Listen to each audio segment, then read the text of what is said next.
সুব্রত মুখার্জি অনেক দিনের অভিজ্ঞ রাজনীতিক, তিনি যা করেছেন নিশ্চয়ই ভেবে করেছেন।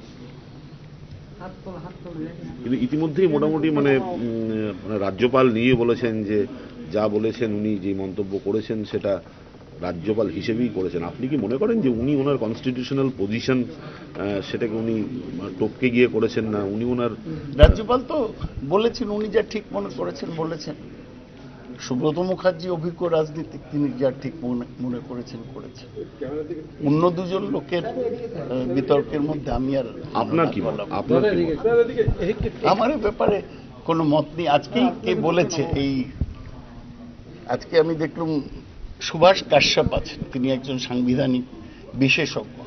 তিনি বলেছেন যে রাজ্যপাল কতটা বলতে পারবেন বা না পারবেন সেটা সংবিধানে কোথাও লেখা নেই, এটা প্রত্যেক রাজ্যপালের উপর নির্ভর করে।